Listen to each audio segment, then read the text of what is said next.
what came to me from that, what I now call sacred pause, Mm. was a need to really do some inner healing and a need to really get to know myself. This ain't your average healing chat. It's healing through conversations with me, Loveli Brown. Real talk, deep healing, zero fluff. Guys, this is Lovely, and welcome to the Healing Through Conversations podcast. If you haven't already followed us, you need to follow us because let me tell you something. Sometimes you get to talk to someone and you start to feel like goosies and you be sweating and you're trying to keep your sweat together. You got a Whitney Houston sweaty upper lip because you got so much that you want to say, and you just want to grab the screen and talk to somebody. And that's why I created this space, to have a place where you get to celebrate joy, where you get to talk about the trauma, where you get to real even trauma dump, right? And then you get to work through it as we have these conversations. And today I have just like the pleasure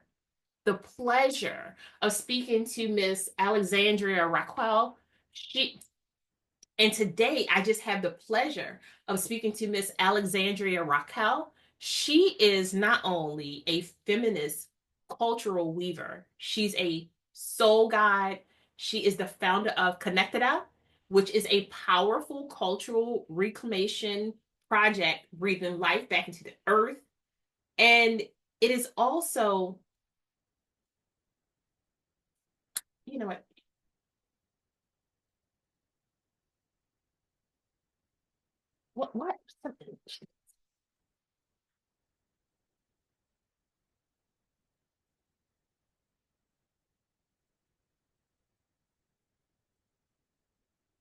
which is rooted in feminine leadership through rituals, storytelling, and deep ancestral wisdom.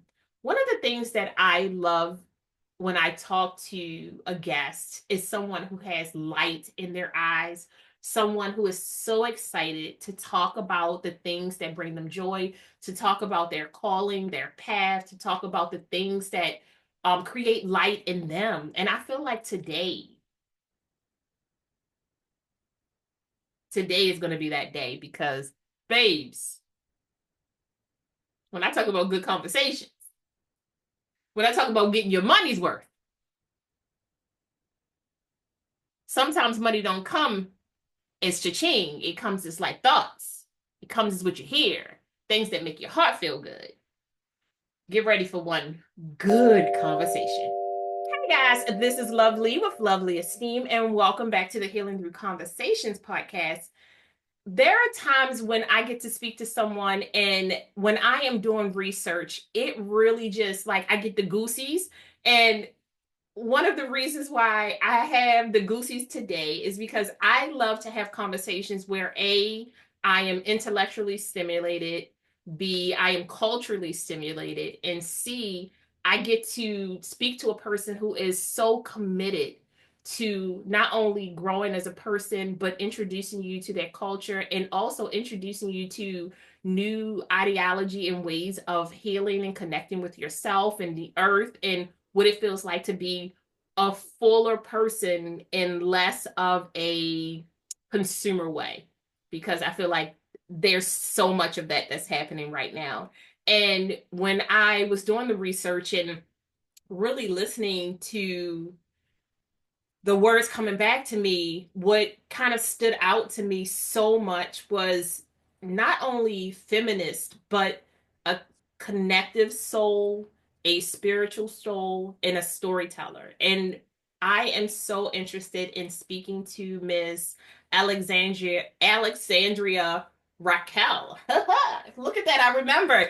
Um, because I feel like we are going to have not only deep conversations, but we'll smile along the way and we'll find joy and warmth along the way. And for me, that is so super huge in today's world where everything is so overstimulated and you don't have a chance to really connect with yourself in that like soulful spiritual way. So thank you so much for being on the podcast. Please introduce yourself. Well, Lovely. I can't beat your introduction. That was really beautiful. Thank you so much. You're I'm welcome. so glad that your research gave you the, what did you say, the tingles? The goosies. Get The the goosies. We all call it a different thing.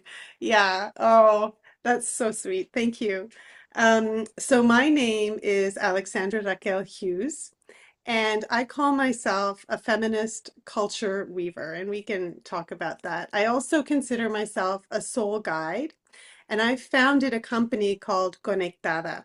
So Conectada in both Spanish and Portuguese means connected, and it's the feminine of that word.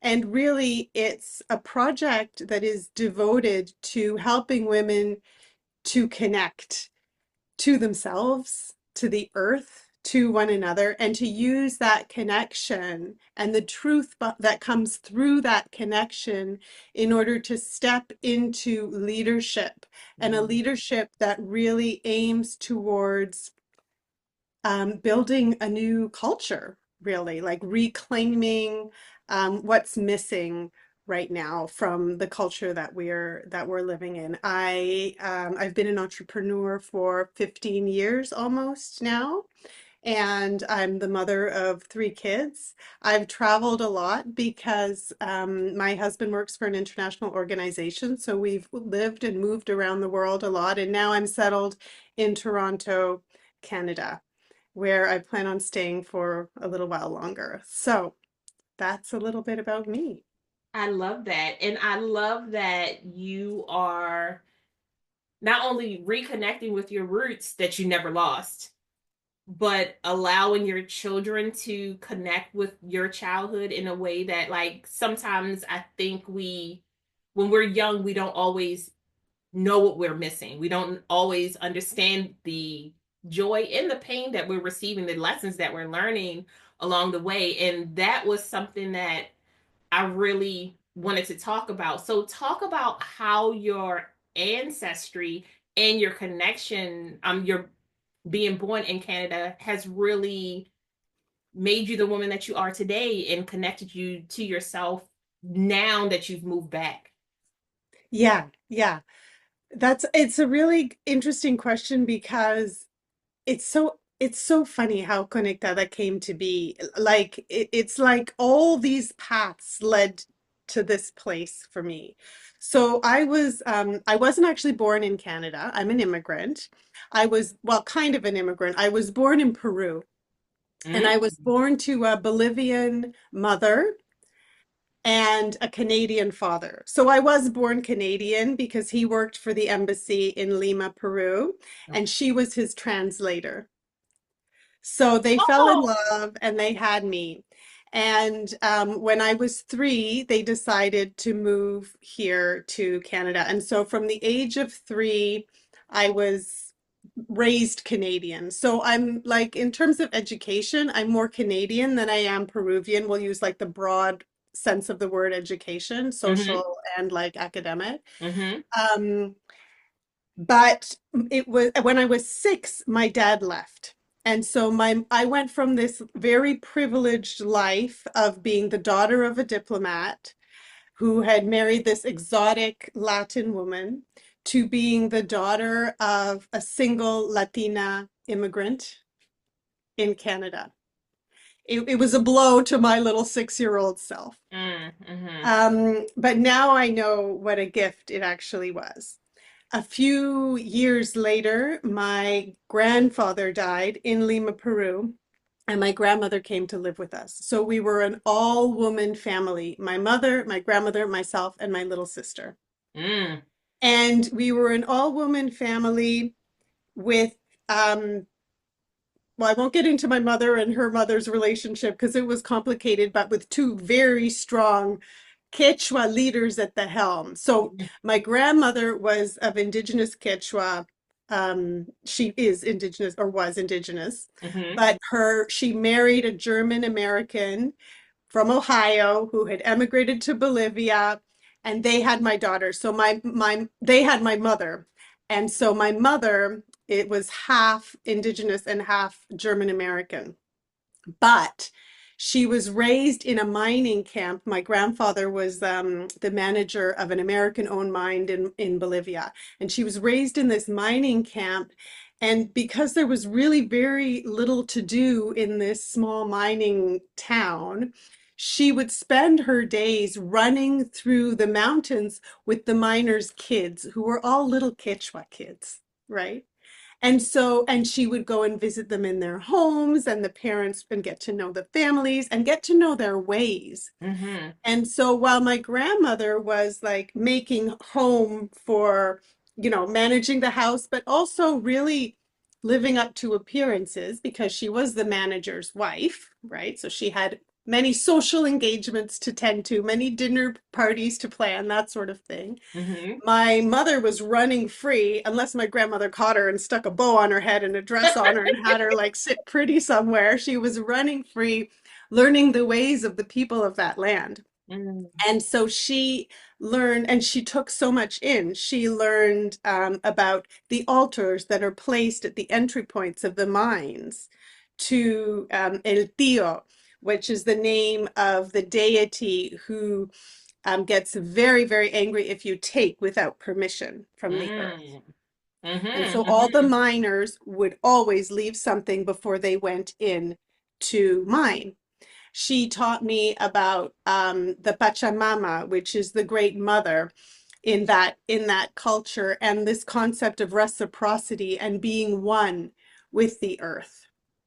And she taught me about the horrible things too, like how everything was completely destroyed by the mine and all the chemical and the pollutants and the short lifespans and all of those things that came through the colonial.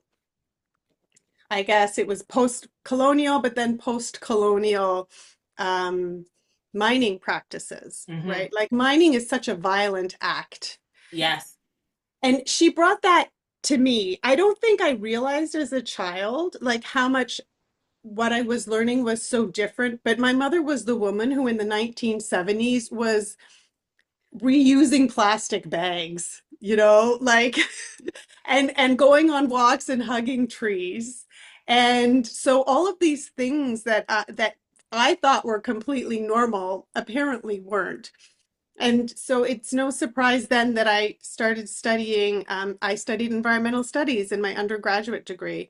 I went to do a master's in England. I fortunately got a scholarship and I studied international development. I did a master's in international development. And my focus was always kind of on Latin America. And then I actually ended up in Africa because my husband to be was offered a job there, so I ended up in Africa. And so I learned about the richness, the cultural richness, and the richness of the soil and the people, the warmth of the people in on a continent that people just think is like this one unicultural mass of land. There's so many stereotypes about Africa, but I had the privilege of living in Mozambique for 4 years and of working in other countries, Zambia, Eastern Africa, Uganda, Kenya.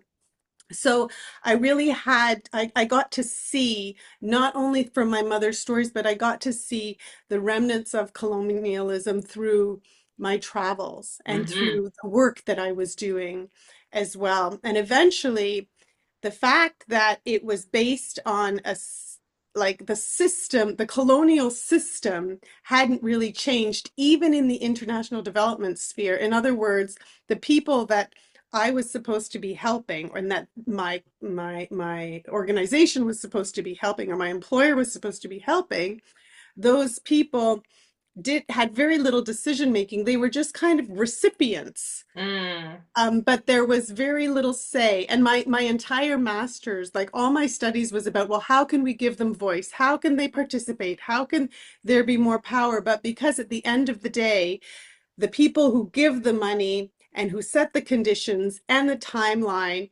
are really like the ones that hold the purse strings and the power, and there's not much flexibility to shift that around from a systemic perspective. Mm-hmm. It wasn't doing what I wanted it to do. What I wanted it to do was radical, and it wasn't going there. And so I left. And I left also at a time when baby number three came along, and I just couldn't hack it anymore. So it was the 9 to 5, the demands of the 9 to 5, the travel involved in the job, a toxic working environment. And these are organizations that set out to do good, Mm-hmm. but somehow, like within the confines of the organization, or within, I should say, the culture of the Yes, organization, yes. Mm-hmm. right? There's toxicity that I believe lives inside of us because we've been living it for thousands of years. It's all that we know. Anyway, I left the 9 to 5, and that's when I stepped into coaching. And I was using a training allowance in order to study coaching because I thought I would go back. But they did a restructuring, and fortunately, I could still use that training allowance and not have to go back. Mm. So I opened a small practice and I started serving stressed and overwhelmed mothers, or mothers who kind of lost their way, um, thanks to motherhood, which I have to say are both reflections of myself. I need this. So I need to teach you guys what I'm learning because come with me, Exactly. come with me. That's exactly it. We teach what we need to learn, right? Yes, absolutely. Yeah, Absolutely. yeah. So I started doing that, and that was wonderful until one day 2020 came along, and I was so attached to that business, but there was a voice inside of me saying it's time to end, it's time to end. And I have listened to inner voices along the way, or I had along the way, but I didn't realize that that's what I was doing, right? I was just kind Oh. of, and especially if the inner voice was asking me to do something that was kind of not really like bizarre or strange, but to Yes. close a business down that you've been working on for such a long time, that was like without any like tangible reason Right. or a place to go. That was weird. Yeah. And but I did it because there was this gut feeling, and because it was 2020, Yeah. and because we were living in Brazil and my husband's salary was covering everything that we needed.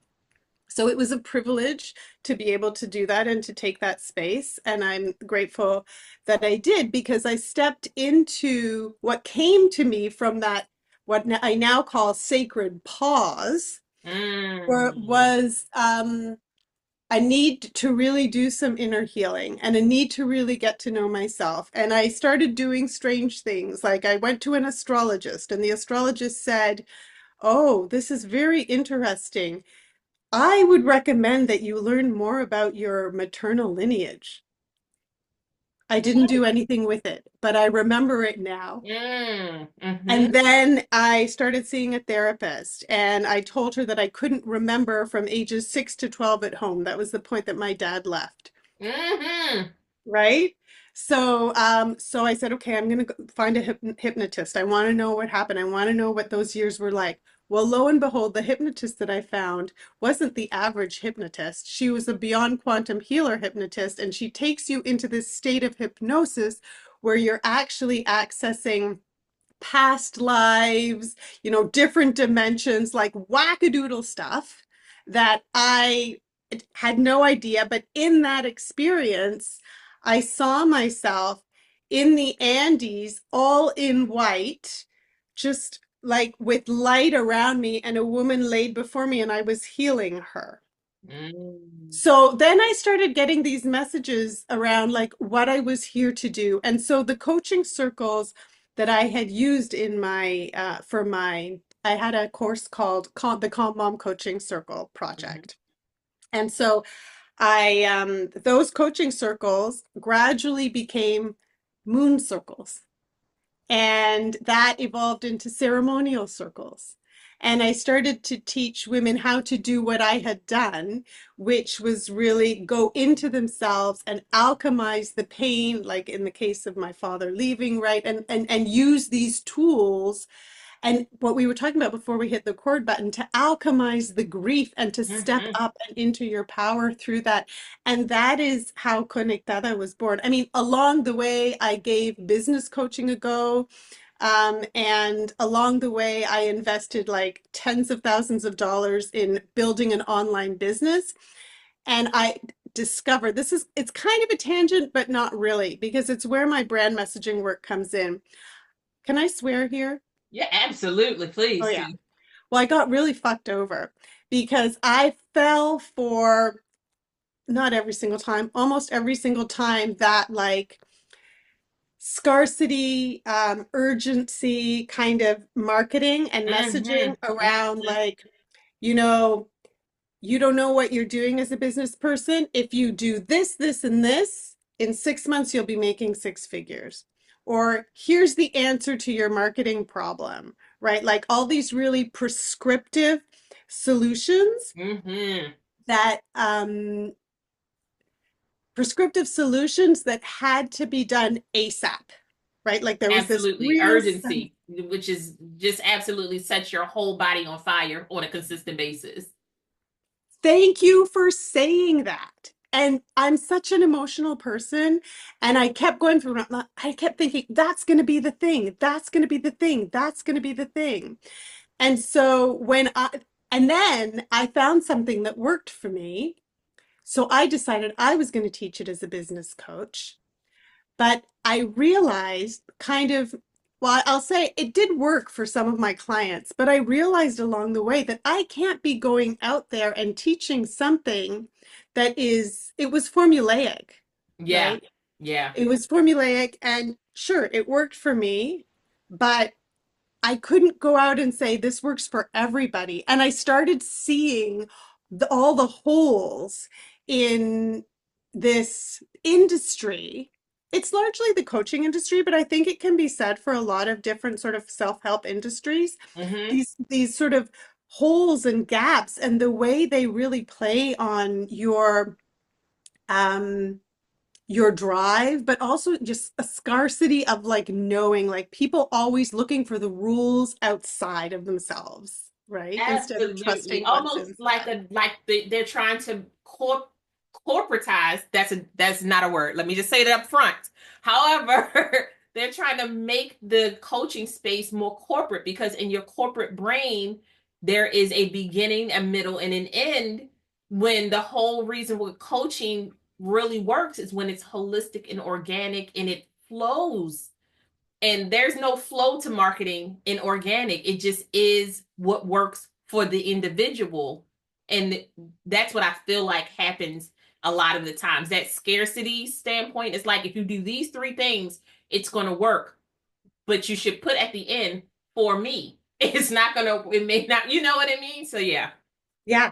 Yeah. Well, thank you for saying that. And even for saying at the very beginning of our conversation, how you said, I wrote it down, you said fuller, personal, and non-commercial. Like I I was missing the human touch. Mm-hmm. I was missing because a lot of these courses are very impersonal in the end. They're digital, and maybe you'll get a live Q&A.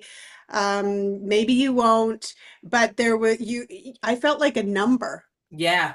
Yes. I do. I still do. And I'm like, my husband's like, it's almost over, right? The coaching class is almost over. I'm like, it's almost over because you put your money into things and some of the information is great. But I feel like if you are a grassroots girly or person, I'm very much a what did the ground say type girl. Like, if we sit in a circle, I want to feel your spirit. I want to be able to look at you and see the color that's coming off of you. I want all those things to happen. And it's so very hard to do when you're taught from a very mechanical kind of algorithm type conversation. That doesn't work well for me just because my brain doesn't work like that. But some people, it works well. So I just let for each individual, it should say for me. And then that way you know that there's a chance it's not going to work for you and it's okay. Like, Yeah, well, we're the same kind of people then, because the other thing is that like it's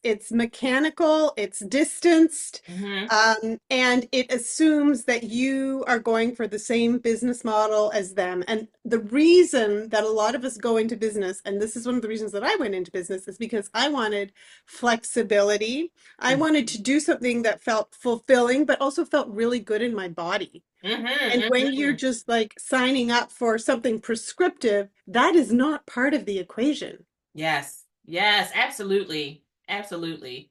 right? So Yeah. anyway, so I went from the coaching moms to a little mini bit of business coaching, and then I Conectada is what weaves it all together, because Conectada offers ceremonial work and it offers brand messaging support Mm. for visionaries and change-making women.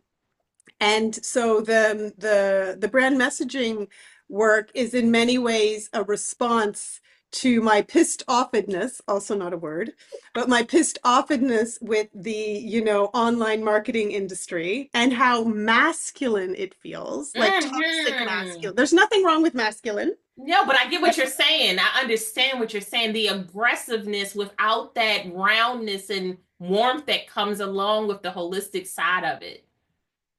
Exactly. Yeah. Exactly. Yeah. Yeah. Yeah. And then the ceremonial work is really about teaching women to go, like I think I said at the beginning, like to really access their truth, their feminine wisdom, their ancestral wisdom from within, and to really like feel that connection with everything, with their body, with their sisters, with their ancestors, and of course with the cosmos and the earth. So and I feel like, there was a point in time where I thought they had to be two separate businesses, Mm. but then I've spoke to some friends and I realized a lot of women that come to me for one want the other as well. A lot of entrepreneurs come because ceremonial work is perfect for the spiritual woman who is constantly up leveling, Mm-hmm. Mm-hmm. right? And Yes. then once they're at a place where they have clarity around who they are, what they're here to do, who they're here to serve, then they'll come to me for the brand messaging. Yes. So in the end, they do speak to each other. Absolutely. Absolutely. And what it made me like the little light bulb. I love connective moments and light bulb moments. I am a true believer in this is when I network and people keep asking about business, asking about business, asking about business. And I had to really start branding myself. I said, I work on the person, not the business. I'm not here for your business. I'm here for you to grow. If you grow and you're healthy, you feel more connected with yourself, you understand where you're going, your walk, your talk, your circle, you have safe spaces to go, your business is going to thrive because you're thriving.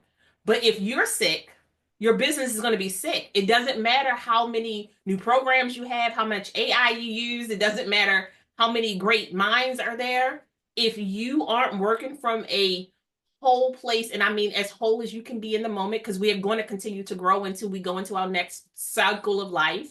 But if you do that, you work on you are your tree, you are the roots. Everything that comes from you is connective. Connected eye. You see how I did that? You see that?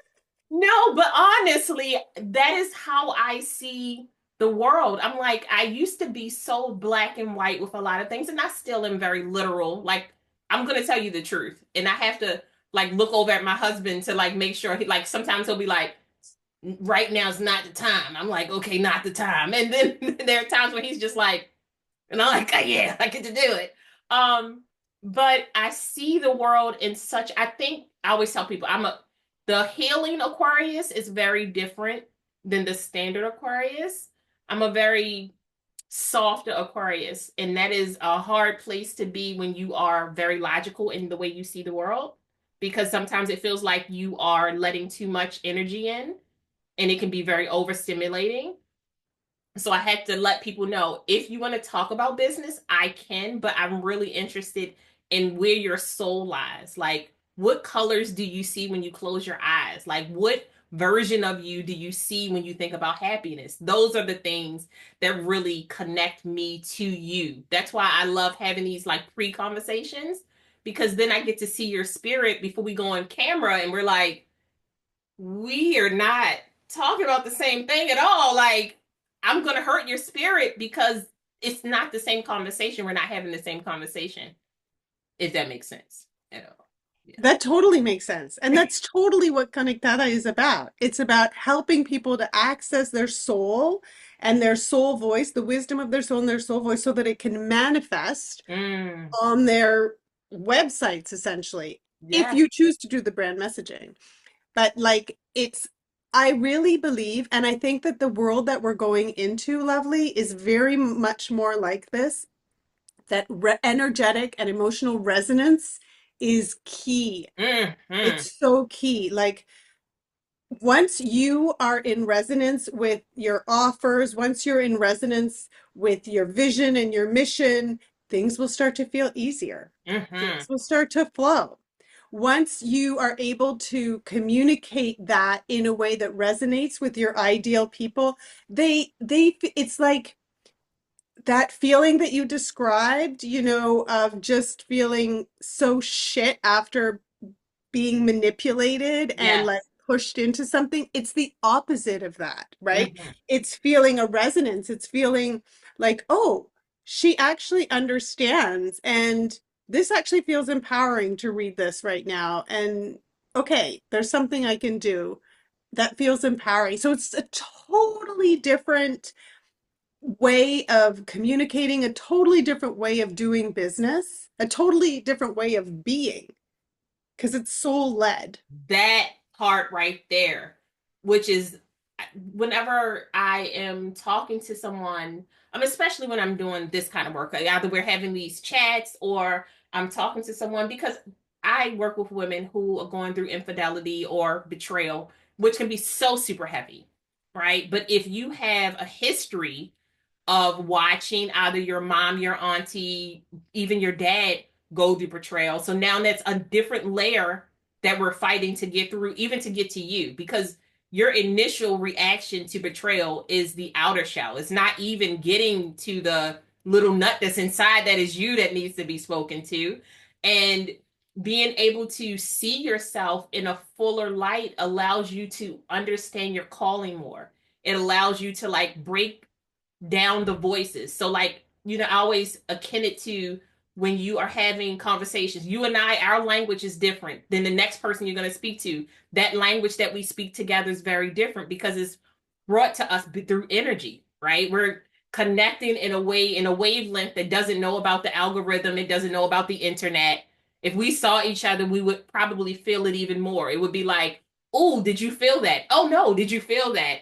And depending on that, if we were sitting on the grass versus if we were sitting on a mountain, it would be different energy. So like that's why I really love what you're doing as far as working on the soul of the person, because you're giving them new languages to speak to themselves so that they have a clear understanding of what they have to offer. And then when you do that, your marketing kind of is so organic because you're not trying to talk from a place of, hi, my name is Barbara and I sell glasses. Like you're excited to tell people what you want to do. You almost turn into like the little puppy that's like bouncing around. You have to contain that. So that's why I love what you're doing, especially with soul work, because everybody, like when you had I think when I was doing research and I saw the word witch hunt, and it made me think to myself, I'm like, and what people don't understand, that call it chanting,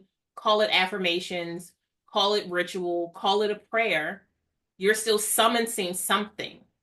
You're still pulling in something. And it can be good or bad depending on how you're talking, the person that's praying over you or performing the ritual, and knowing that and understanding how the rhythm of those, the beat, the drums, the words, they all play. So can you talk about that, because I was so interested in you really talking about the sacred ceremonies and how they're so seasonal and how that works within culture. Yeah, yeah. So that's like in many ways the just to kind of go back to the beginning, but not really because everything's cyclical. Like I think the my maternal lineage and everything that my mother taught me has woven its way in to where I Mm-hmm. am right now. Um, by reminding me helping me to remember that we are all one. So that the prayer, for instance, or the chanting, um, is like a communication with something that is a part of us, I believe, Mm-hmm. right? Mm-hmm. Mm-hmm. So, like, if one is sort of from a Christian church, I would say, well, God is within you Mm-hmm. or speaks through you, Mm-hmm. right? I Mm-hmm. would say the same of the goddess, Mm-hmm. right? Yes. Um, so really that it's sort of this energy that weaves its way and its wisdom that lives all around us, and that the earth is like this fantastic manifestation of that. So in ceremony, we have I do different types of ceremonies. I'll do a one-on-one personal ceremony Mm-hmm. where I guide people through hypnosis. It's a ritualized version of that hypnosis technique that I told you about that was Yes. so healing for me, Mm-hmm. where I'll take people to a state of theta wave state, and we will kind of set an intention in the beginning. And the idea is that they're called soul journeys, so that they access the wisdom of their soul to answer questions that they may have. Mm. And um, it's ceremonial because we open sacred space, inviting in the energy of the directions, and different cultures have different ways of doing this, but almost all land-centered cultures, and if every single one of us on the earth goes back far enough, we come from a land-centered goddess revering culture, Mm-hmm. right? Yeah, absolutely. So they'll oh, now I've lost my train of thought with that little sideline. What was I saying? We were talking about ceremony and when you help through hypnosis with your ritual. That's right. So they'll go into this place of deep relaxation, and it some people have said, well, it's like a plant medicine journey, but without the drugs, right? So they'll go deep into this place and they'll go on this journey, and they'll have visions or see dreamscapes where questions are answered, healing is experienced, and sometimes some people will have three scenes or three visions that they kind of live through in that dream, and some people will have five. I remember what I was talking about. I was talking about how I open the space, calling in the energies. In my case, I use north, south, I use north, south, east, and west. And what Okay. I was saying was that all different cultures have different ways of opening sacred space. But one thing that all cultures do is they ask permission from and they call in the ancestors. Every, Absolutely. And right? my ancestors live with me every day. I call them every day. Yeah. Every day. Yeah. Because we think we're all alone and that we're struggling all alone. But once you learn to communicate with them, they're with you. And so we call ancestors in, we call angels in, we call in ascended guides and our higher selves, my teams, their teams, and then together we go through this journey that I've already described to you. Mhm. And at the end, people come out of it and they feel like totally different people because they've been in contact with their souls and the wisdom of their souls. When I do ceremonies in groups, and sometimes I do it, like sometimes people will ask me to go to their house and do a ceremony for them and their friends, which is super fun. But usually people's first exposure to ceremony with me is on the solstices or the equinox when I open Mhm. ceremonies, and those are really powerful portals on the planet because they're moments. The solstices are moments of extreme. So if you're in, we're both in the northern hemisphere. So if you're in, it's this December solstice. It's the shortest day of the year and the longest night, and Absolutely. that is the tipping point when all of a sudden the sun is reborn, which is Yes. interesting. It's 4 days away from Christmas when the sun was reborn, Think about that. Think right? about that. It's not an accident. It's not an accident because the Christians, they placed their sacred days on the pagan sacred days so that there's a Absolutely. better buy-in, right? So an That's a easy buy, whole nother conversation. But yes. right? So anyway, so that's a day when we really honor the darkness, we really honor the death of certain things, letting go, releasing, and then we call in the sun. So it's a time to maybe seed new beginnings, for instance. And then if you move on to the March equinox, which is the midpoint between the two solstices, Mhm. between the two extremes, and that's a day of balance, but that's also the first day of spring. And so, yeah, so that's also when we really start the energy inside of us, just like a plant, the energy inside of us, and you can feel it in your bodies. And the more work you do, the more tuned in you are to what's going on outside. You can feel yourself bubbling up with ideas. You Mhm. can feel yourself wanting to do that spring cleaning to clear out space for the new growth, right? So that's a time to honor balance, but it's a time to honor your rising up like a seedling comes out of the earth. And then the summer solstice really is that energy of just full self-expression, of really going out there, of like really celebrating who you are and how far you've come. And that's, of course, when the sun is in his full glory, right? Like Yeah. longest day of the year, shortest night. It's hot. It's, you're in your bikini, you're like wanting to dance, feeling all sexy. Like that's that energy. So that's what that ceremony is about.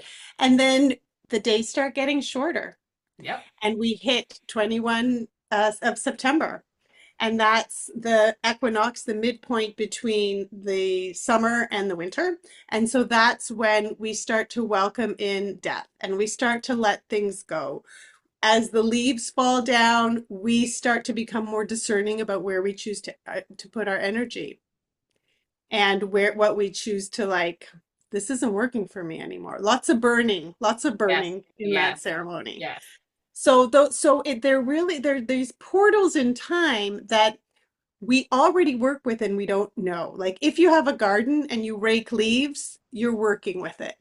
If you plant seeds, if you declutter your closet, like these are little things that we don't put intention into, but they are us working with the seasons. No. And so ceremony is just giving ourselves that sacred time and sharing with our sisters. I try to keep it to 13 women, myself included, because that's a sacred number. Yes, There are 13 absolutely. moons in the year. And so women, if women who are menstruate 13 cycles in one revolution around the sun. That's one reason that it's a sacred number. Yes. So try to stick to 13 women where you come together and the energy of you coming together to honor that particular moment makes it very, very powerful. No. It had so many things. I blinked out because I was like, okay, in that. Because I love your breakdown of the cycle of life, right? Because that's what it is. It's the cycle of life. And I always think about in layman's terms because sometimes, you have somebody be like, well, that's just not a thing. And I'm like, think about life in the way you live it. I'm like, in September, what are you trying to do? You're trying to put away all the things that you're not going to use anymore, right? All the things that you're not going to be in the pool. You're not going to be hiking and biking. That's not your thing. Now you're trying to prepare yourself for hibernation. What does that look like? In December, you want to hibernate. You try to break yourself down so that you can prepare for when spring comes, when your body wakes up, when everything starts to happen. In the summer, when you find joy, when you want to be kissed by the sun, when you want to lay in it and absorb all of that energy, like you literally are just you're enjoying it in a very different way. And when it's not demonized and you just allow yourself to be a part of the earth, like you're here. Enjoy it. Enjoy the breeze on your skin. Enjoy spaces where you're allowed to grieve the loss of daylight because that's what we all do. That's when we're talking about depression and we say you need more vitamin D, we really just mean, I want to go outside. I want the sun to touch me. I want to touch grass that's green. I want to look at flowers. I want to ingest things that are fresh and full of water and nourishing. In this wintertime, we want to sit in spaces where we carve ourselves up, because back in the day, you would have to hibernate or you wouldn't be outside long enough to hunt. So you had to be fuller longer. So it just, I love when we get to have like we get to have a very intellectual conversation that still feels so very accessible. Because I think sometimes when you're having conversations about not only your connection with the earth, a lot of people get lost in the words versus just the expression of. Like you're going to be here for a very long time, knock on wood, wherever you are. And if you are, why not enjoy the different circles of life, the different cycles that happen? And I wanted to ask you, like, what kind of intergenerational healing have you seen through your practice? Yeah. So every ceremony that we have, we often, no, not often. Every ceremony that we have, there's always a bit of an arc to it. So the arc, and I'll just keep it simple, but essentially, I'll talk a little bit about where we find ourselves astrologically. I'll refer to goddess mythology that supports either where we find ourselves cosmically, or even where we find ourselves like as Earth human beings right now. Mm-hmm. And so I'll kind of contextualize and situate us. And then we will, based on where we find ourselves collectively, zone into where we find ourselves individually. And what's so interesting, Lovely, is that there's so many commonalities, because we're all going through the same thing. So anyway, and then so there'll be like different modalities that I'll use. There's the storytelling piece, there's the journaling piece, and then we step into like some burning rituals. So we'll write about and we'll explore and we'll actually embody the release, what we Mm. really want to let go of. And then once we've let that go, then people come into again another really deep state of meditation. And that's when, from a place of sort of what I call open presence, they'll receive the messages that come in. And then they'll step into and start to write, again, use of journaling, Mm-hmm. start to write what came to them during the visualization or the journey, and they will move to embody the version of themselves that they're stepping into.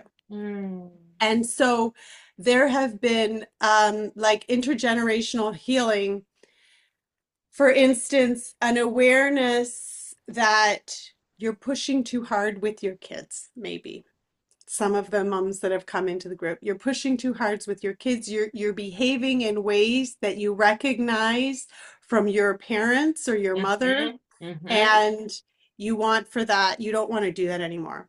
So you burn it, you shake it out, you make a commitment to yourself that the new version of yourself does this. And I'm not saying that like it's going to happen in 24 hours, right? Or like Right, right. in the It's a instant. practice, practice, It's practice, practice, intentionality.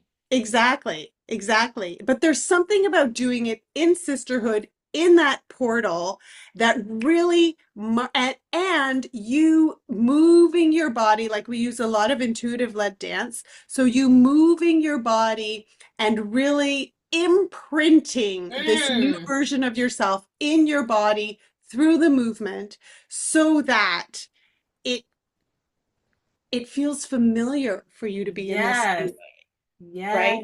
So that's like one example of like, generational, intergenerational healing. But it can work for, there was another woman that came in, she said, I always get nervous at these particular meetings. The meetings go really well. There's not a problem with the people in the meetings. Everything's fine, but I get really, really nervous. And she was reminded of her mother and how her mother in certain groups would like suffer from anxiety. And so again, in Mm. ceremony, she let it go. And she even said, I want you all to think of me tomorrow at 9:30 in the morning for my meeting. And I don't know about everybody else in the circle, but I know that I did, and another friend of mine who was also in the circle did. And she's a friend of this other woman. And I said, did you ask her how the meeting went? And she said, the meeting was neutral for her, totally cool. Right? That, There's something about the yeah, power of committing in a circle in that sacred moment with the support of your ancestors that makes for these up-levelings, these healings, these transformations happen faster and like just it's just more potent. absolutely. And I always preach about, even when coaching, mentoring, one of the big things that I push is finding yourself, your circle, right? Your therapist or your counselor. If you need a psychiatrist, don't be afraid of that. Don't be afraid to ask for the help that you need, but finding sacred circles that help you and allow you to not only release, but be seen, be heard, and be held accountable. Because a lot of the times are when we are counseling ourselves, when we're coaching ourselves, when we're therapists for ourselves, there's nobody there to say, hey, that's not what you said yesterday. That's not what you said you were going to do. Or sometimes because you need that grounding, you need people who are around you, who are committed to your boundaries, who are they're changing the vibration of the earth underneath your feet so that you feel elevated and lifted. And when I talk about sister circles, or I talk about brotherhood spaces, places where you can go and you can say what you need to say, but you're also cognitive of the fact that other people are chanting that with you. And it can feel so empowering. And I think that to me is like, that's what community is. When you have not people who are always going, yes, you're right. Yes, you're right. It's like, no, you're wrong, but let's dig deeper. Let's find more, like figure out why this is hurting you, or figuring out why you're angry, why you have anxiety. And if we can't, let's be quiet together. You're not doing this by yourself, because I'm like, a tree doesn't just grow one branch. So you have to remember that it has all of these interconnected things happening on top of insects, birds, other animals, so you know what I'm trying to say. It feels good, and it helps you just, you have more footing. I tell people all the time, sometimes it's not going to be the people sitting on the couch with you. Sometimes it's not going to be the people in your household that make you feel safe. And that's okay.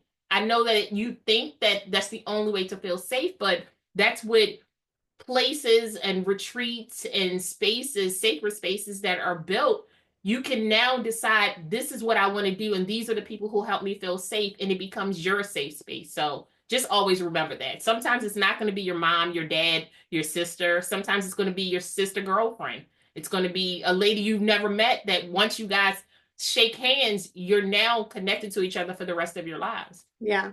Yeah, and those familiar people, while love is often unconditional, and we're like, I know you and I are so grateful to have family and friends in our life or in our lives, but they also know us Mm-hmm. in a particular way. When Mm-hmm. you go into a circle with sisters that you don't live with, and they might be able to see you in a way that isn't as confined as the people that Mm-hmm. you do live with or that you grew up with.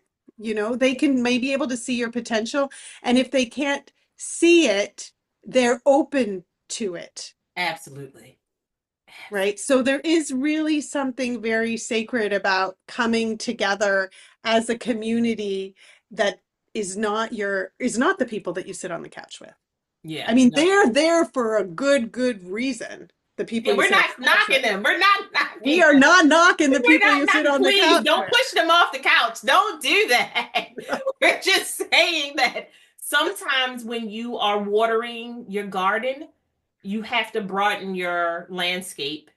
And sometimes that can be fearful. You can feel it's okay. Like we always talk about, I'm really big into adult joy, finding those things in within yourself that allow you to play, that allow you to giggle, that allow you to kick your feet, that allow you to smile. That, you know, I always say, if you find an adult who is still trying to hopscotch, you have a really good soul, because it's Oh just yeah. something so genuine about getting to the end of the hopscotch that, like, you want to celebrate, but adulthood is like, no.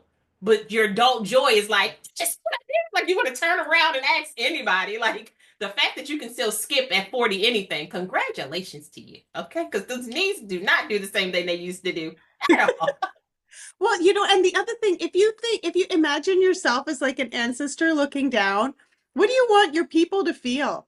You want them to Yeah, feel fucking joy after everything absolutely. that, like all the struggles that, especially the women that went through, passing the baton, passing the baton. We are here I believe, we are here at this time to take that baton and step into power and step into joy. So I love, love, love that you said that. Yes. Oh, look, the baton. I'm like, and one of the things that I really love about talking about intergenerational trauma, I call it intergenerational threads, right? Because some of those threads are strong and we need them. And then there are some threads that over the years have just worn out and we don't need them, but we're trying to hold on to that one string. And I think that when we can accept the fact that your like I went through a time where I used to be like, but why would my mom need, mom, you should have. And then I had to remember she was once a 4-year-old girl who was disappointed. She was once a 7-year-old girl who was disappointed, right? And she has her own traumas and triggers and roadblocks to what made her who she is today. Yeah. And having that grace to give people space and to express themselves and to talk about the things that they've gone through without blame or judgment is a great way to heal some of those threads. And sometimes it just means that you're connecting the thin thread to a stronger thread in a more healthy way.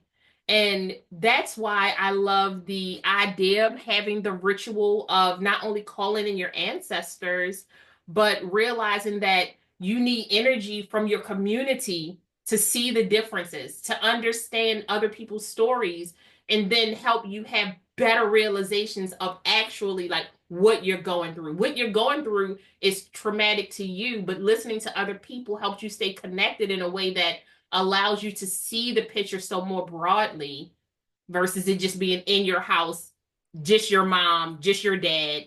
It's like, oh, okay, so we all had that thing. What was happening in that generation at that time where they felt the need to be like that?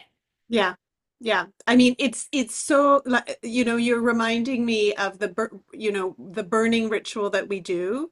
And we settle around the fire. I'm giving it all away here. We settle around the fire and we take what we burn and we put it in the fire. But as we do, we vocalize it. So, and people, I always premise this by saying you say what you're comfortable sharing, right? Yes. Like there may be Yeah. 20 things on your that you're burning, but you can say like you say whatever you want Yeah. to share, Yeah. right? So and so once they put it in the fire, then everybody else says, um, what is it? It's a I see you, sister, and let it burn. I just get tingles. I just get Right. tingles just saying it, right? I see you, sister, and let it burn. And what's so funny is that when during that, not only is like everybody bawling, which is also a release in and of itself, Which is a but beautiful release. a beautiful release, but also people see people burning what they need to burn. So it Mm-hmm. becomes a collective. So you see the contrasts, like you said, but you also see the commonalities. And I think as women who have lived for a long time really isolated and comparing ourselves to like the Joneses with the bigger car and the happier marriage and all the things, the Mm-hmm. Gucci bag, right? Mm-hmm. Like instead of seeing them as something separate and different and better, like Yeah. like this competitiveness, Yes. individualistic competitiveness, which is inherent in the patriarchy, we see that we are sharing common struggles. We're sharing the shit that we want to burn. We all want to burn it so bad. We want Yeah, to burn it so bad. And you give them permission to not only see it, write it, feel it, and say it. And those are such strong senses. But, and I also wanted to say, I want everybody to remember, and I had to learn how to do this with regards to crying. Let your tears hit the ground. It oh waters so much, so different. It changes the vibration. It literally, you can feel it. We spend so much time, right? We dab it because that's what we're taught to do, and then you irritate your face versus just letting it fall, because when it hits the ground, you're watering something new that you don't know. You're really energizing a whole different level of spiritual healing. And that's why I love when, even when you see people who are praying and they get into their zone and they just let it flow, you chanting, rituals, so many, they stop blotting because you need to let that come out. It's so many, the toxins that you're releasing scientifically, you can look yeah, it up. It's not us yeah, just telling y'all some BS, yeah. but you're also releasing stories, words, hurt, but you're also releasing happiness and joy and elation that you're letting into your body. So tears are really important in your healing journey, but it's important in your life. Absolutely. Thank you for saying that because I think when we do that padding thing like that, we're just like containing ourselves. We're keeping things in. And when we keep things in, we are not, well, obviously, it's the opposite of self-expression, but we're not listening. Mm. And our Mm, mm, emotions mm. are our compass to tell us what's off and what's on. And so there's the release piece, but there's also wisdom in those tears. I remember speaking to an indigenous, a First Nations woman from where I live. Like I think she was in Anishinaabe. I'm not entirely sure, and that's disrespectful, but I know that she was from around here, and she said that tears are sacred. She said, in my culture, tears are sacred. And I thought, of course they are. They are so sacred. And I always think when we're talking about culture, as a Black woman, your tears weren't allowed to drop Yeah, because there was so much, yeah, you had to hide so much. And yeah, that is absolutely built into our DNA, into our generational landscape. So when I think about like the intergenerational way that we heal or that we even express ourselves, it comes out as service because that was the only thing that was kind of allowed, service to the oppressor, but also service to your community, because that's all you could give. And that could be very mechanical, but it still was a dinner. It was still some grains of rice. It was still wheat. It was still um pieces of cotton that may have stuck to your clothes to be able to make something new. And realizing and learning more about your culture and how the trauma changes the way you respond. So, like, yes, tears for a lot of Black women and Black men, but like that, the tears don't come as easy because it feels like it's burning you. It feels your tear ducts are really blocked from allowing that to happen, from generations of people having to block their tears to protect their young and their families. So, yeah. like, I understand the cultural idea of having your tears be sacred because it allows you to release space and time in a way that you wouldn't. Like, you are honoring your ancestors with your tears because they weren't allowed to do so.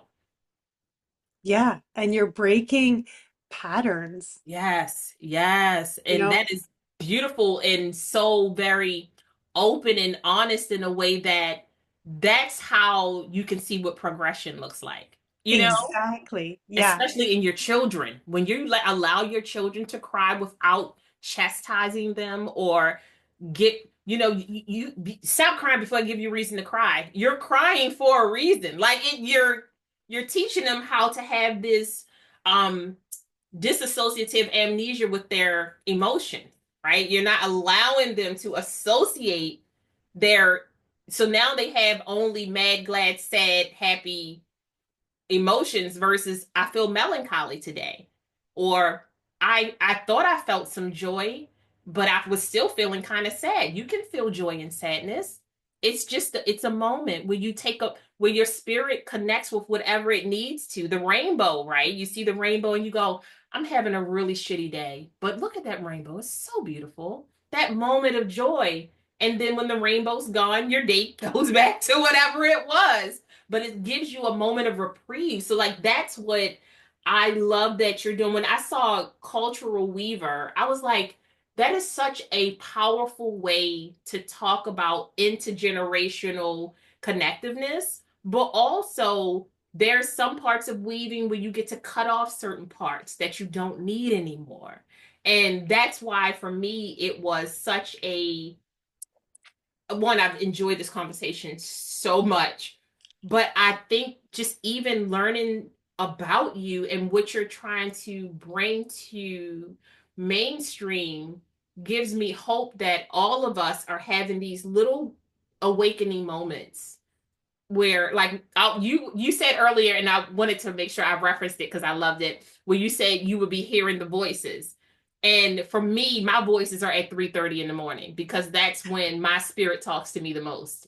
And I always tell people I have one eye open and a half a leg on the ground trying to note down something that's kind of crazy so that I can, in the morning when I finally am cognitive, understand something that was happening. But that's the only way I move. I only move when the spirit moves me because I feel like my ancestors and my spiritual self are connected in a way that's going to make sure that I am not only aligned with what I'm doing, but it creates all of this open light for me to follow to do what I'm supposed to do.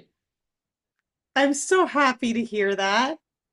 So that was that, and I love that. I have enjoyed this conversation so much. Oh Okay, my tell God, I'm getting emotional now that you said that, how connected you are and how you move with spirit. I really believe they're coming on strong now because the world needs women like you to listen. women like you, women, they need to see the faces of the people that they believe in, talking about things that are always hidden in the closet that was considered, hoodoo, voodoo, witchery. I'm like, your ritual of praying and chanting and calling in your spirit, we need that. We need to connect in a way that is so provocative and groundbreaking that it changes the rhythm of the world. We have to change the algorithm ourselves because it is shitty right now. And we need something so very different. So so that's why I love having these kind of conversations with people who not only embody it, you're still learning. And to me, if you're a coach and you said I know everything, you're not a coach anymore. Like that, you're a coach continues to learn. They continue to look at the plays and they figure out ways to make it better, be more spiritual, be more connective, and understand that on Tuesday I was a scholar and on Wednesday everything's shit. Everything is blowing up and it's okay because that's a rebirth in a different way. And that to me is like that's how you connect all of this. So tell us where to reach you, how to reach you, your programs. Tell us about those so that we make sure that we can get all of that into this video. Oh, thank you, Lovely, for that opportunity. Yeah. So you can find me at Conectada, Conectada.ca. And that the CA is for Canada, but I'm going to change it so it's conectada.world because I want to go global. Let's talk about manifestations, baby. I love it. I love it. But right now it's .ca. Okay. Um, so you can find me there and you can learn all about me and you can learn all about my offers. So I have two brand messaging offers. One is a brand messaging audit and another one is called Brand Messaging Foundations, which is sort of a done for you service. Mhm. And then I offer all different kinds of ceremonies. I've already described them. And I have one thing that might be interesting for listeners if they want to like dip their toe into this world. I have a membership called 13 Moons. And in 13 moons, we gather for 13 moons. So it's an annual membership. And we meet on the dark moon. And that is sort of a time to really go inward and to rest and to introspect and to do your 3 o'clock in the morning listening, right? Mm-hmm. Mm-hmm. And then we meet on the full moon, which is a time to celebrate and to really kind of it's a time of transmutation. Let shit go and step into the new version of ourselves. So they're very different circles, and we do them once a month. And then when you're a member of that, you also get access to the 4 seasonal online ceremonies that I do. So I do my ceremonies online because I want them to be accessible to everyone. And I love the idea of having an international community, which we do. We have Absolutely. a lot of Absolutely. US folks and a lot of Canadians right now. Mm-hmm. But it's nice because you get the regular Moonly gatherings, and then you get like the full-on 3 hour, very potent transformational ceremonies as a part of that. So that's 13 moons. So that's a good sort of stepping stone, dip your toe into this world. Yeah, and that's about it. And I love meeting people. I love talking to people. I love talking about this stuff. So I have a contact page, and if you want to talk about this stuff or just get to know more, then conectada.ca/contact, and just fill in the form, and I promise I'll get back to you. I love it. And this has been such a beautiful, connective conversation. I think when you are in spaces where your not your mission aligns, because our mission does align so many ways, because I am a hype. Excuse me, y'all, because y'all know I try not to use all the craziness, but I am a hype whore. I will smut you out for hyping up women. I want you to be the happiest, most authentic version of you, be it the holiest height of you are, or the ratchet all the way to the ground, because you're still connecting with people, you're teaching people, you're helping people feel seen and heard. Everybody isn't this like mid-level 9 to 5, everybody's Christian, or everybody, like, there's so many spaces where you get to connect when you talk to each other as people, versus when you're people first versus whatever the adjective is after that, right? Like, I am a woman, I am a Black woman. I'm a Black woman who feels deeply and loves hyping up other women, and I do it in the loudest way possible for me, which may be quiet to someone else. But I love having conversations where I get to like see you and you get to see me, and then we get to connect, and we get to have like, oh, oh, oh, and then we like, okay, calm down, calm down. People will see this on the internet and be like, the two ladies lost their mind. Like, they lost their mind.